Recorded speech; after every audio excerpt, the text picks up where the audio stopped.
Hello and welcome to Train Lee Installs. I just finished installing or upgrading this famous locomotive that was featured in a 1992 video entitled LGB in America video magazine. And I'll give you a couple of minutes to take a look at the segment that features this locomotive. It will be driven to L.A., put on another truck, and on its way to Wisconsin by nightfall.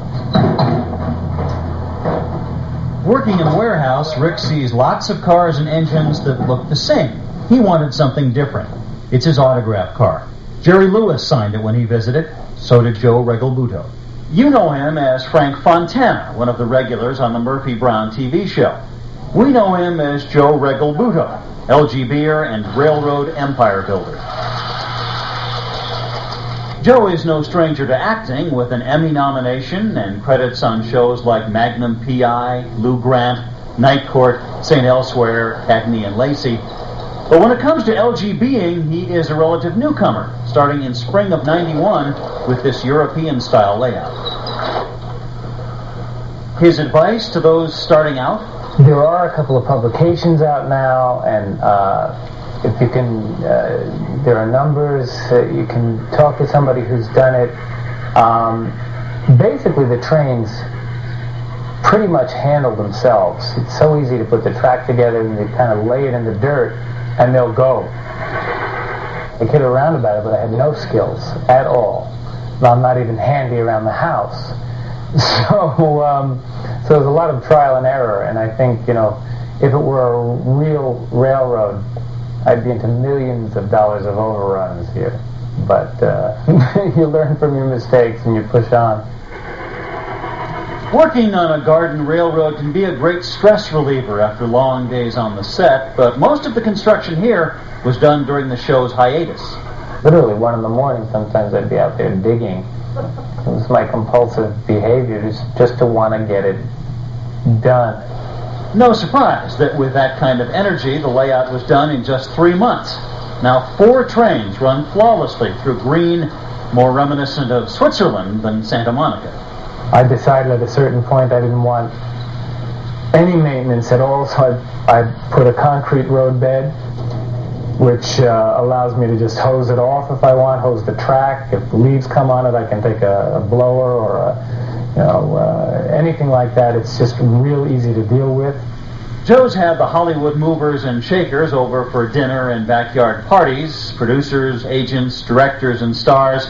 Do they want to talk deals, percentages, Nielsen's, or ARBs? No. Joe says the first question is, can we see the trains? 300 feet of track, 8 switches, automatic block operation, trains dispatched to here and there, and your railroad background is non-existent. Joe says, be fearless, be a little ignorant. Kind of go out there and say, I can do this. And you try it and you have a good time. And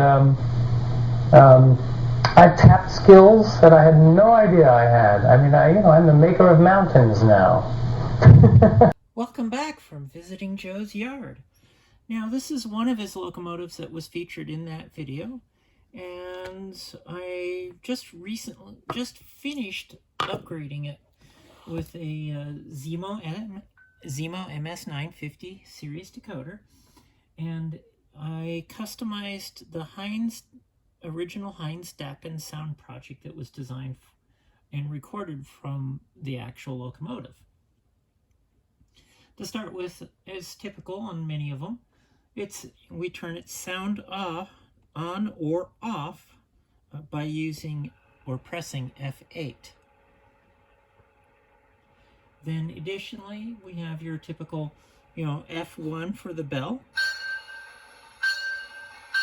I skipped across, got a little excited there. F0 to turn on the lights. And let's move it forward. So there we have the lights. You see they came on. Also with lights, I also have it programmed to turn on the cab light.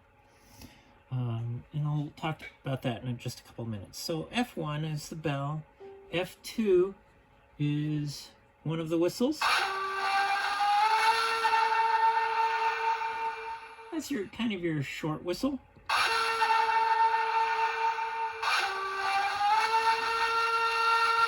And that is considered the long whistle.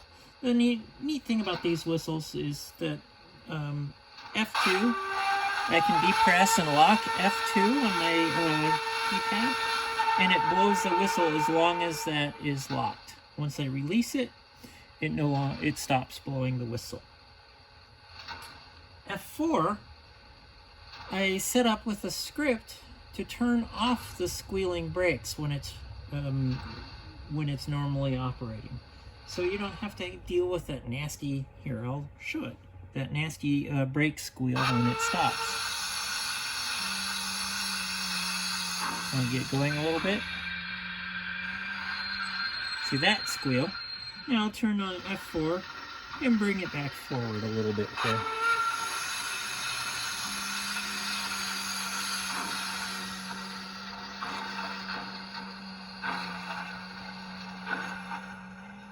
There you go. So no more brake squeal. I've turned that off. Now F5. That's the fun one, and it's kind of hard to see in this light. So maybe we can adjust that a little bit here. I'll turn this off. You can't really see it. I can move the camera a little bit and make it a little easier. There you go. Now you can see the cab light. So with F5, if I press that while the cab light's on, it turns it off. Now I can turn off, and I just turned it on again. I can turn off the cab light or the main headlights, and if I want the cab light on, I can press F5 again. So F5 works as two functions. When the light is on, with the headlights, you can turn the cab light off. If you just want the cab light on, you can again just press F5. So let's go ahead and turn on the headlights again. And bring the camera back around a little bit here.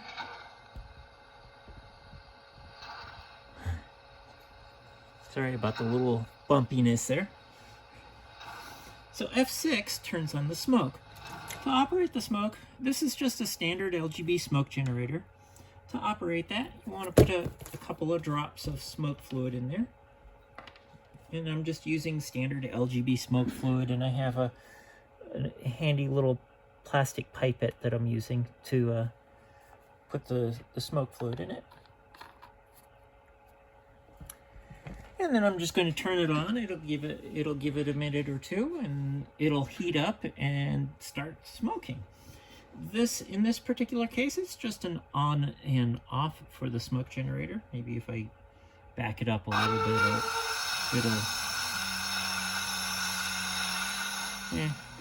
it'll come in a minute here. There it goes. It's starting to smoke a little bit. There we go. The smoke is finally coming out. And it'll smoke for several minutes. Outdoors, it may not be as, it may not run that long because it's still a pretty small unit. I'm just using the standard LGB 5-volt smoke generator in there. F7 is kind of another script. What that does, or that sound is that when you have a steam locomotive that's been sitting for a while or been running for a while, and it might be cold out or something, is that water builds up in the cylinders. So that is effectively opening the drain cocks on the bottom of the cylinders and letting that water out and using some extra steam, some extra pressure from the steam to push that water out of the cylinders. So you don't get a lock from the vapor or something like that prevents the locomotive from moving. The next one, F8, turns on and off the sounds. F9. So originally, this was just a on-off effect, but now with the new script, it allows it to only play when the locomotive is moving. Now this is the original flange squeal sound that Heinz-Stockham had put in the locomotive. It works well enough. So we'll turn that off. So the next one, F10. If you can't determine what that is, what's happening is it's the engineer shoveling coal into the firebox. Or, I'm sorry, not the engineer, but the fireman. The next one is a blower, effectively. So to help stoke the flame in the boiler. And that one, if with pulsed smoke, this would actually cause the fan to operate and blow a bunch of smoke out the stack while it was running. Okay, and then after that is the coupling sound. Now that could be actuated with servos to have the locomotive dance back and forth and uncouple and couple the operating the couplers on it. And then let's see what F13 is. Oh, that's your safety valve. So when you get too much pressure in the boiler, they have a safety valve that'll go off so that the boiler doesn't blow up. After the safety valve, we have the what is labeled as alt sound set. What that means actually is that it has a full power coasting, so you can have it you have your throttle turned up full power, but it sounds like the locomotive is coasting. So we have, instead of right now, which I have it on the full chuff, see, it'll chuff, clunk, clunk, clunk. Now, an interesting effect that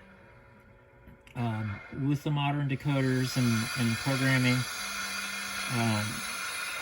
as this is a Mallet locomotive, in other words, it has drive cylinders up here and drive cylinders back here, and they will go out of sequence, so they aren't chuffing exactly at the same time. So in this, I set that up in the sound project, which wasn't done before. So now you'll hear that once it gets going or out of sequence, you'll hear that double chuff. Let me see if we can get it.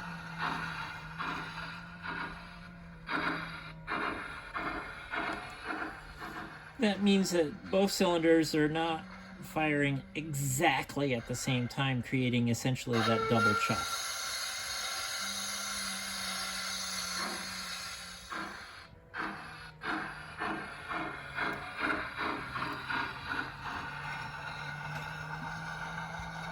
I don't have a break on this one, so it takes a minute to get it going and to slow down again. Back it up a little bit.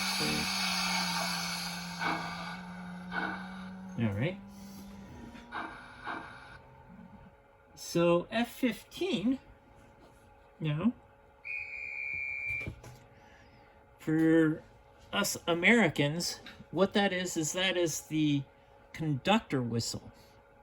That is effectively the conductor saying all aboard, except for they blow a whistle so that, you know, passengers know that they need to be on the train.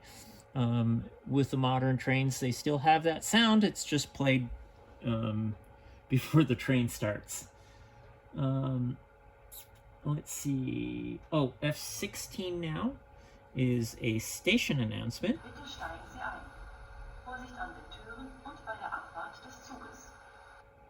Now, technically, the SEG railroad is actually German rather than Swiss.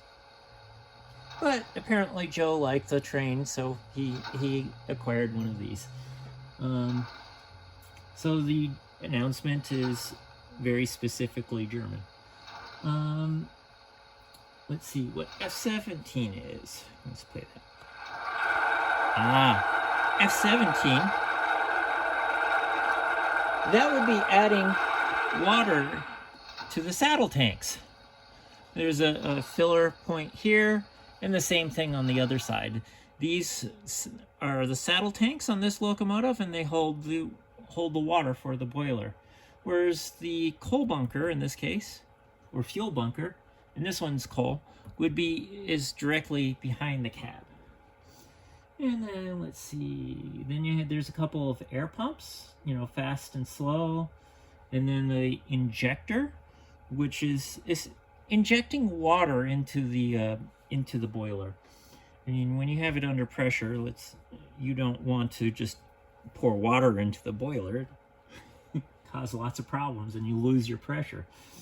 And then, as traditional with most of my sound projects that I've been modifying, is I add the volume controls. So F21 increases the volume, and I have it pretty loud. And then F22 makes it more quiet. Well, thanks for watching.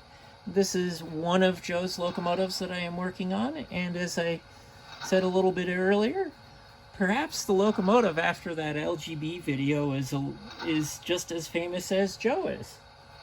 Thanks for watching. Trainly Installs. I am Christine McNary, the installer.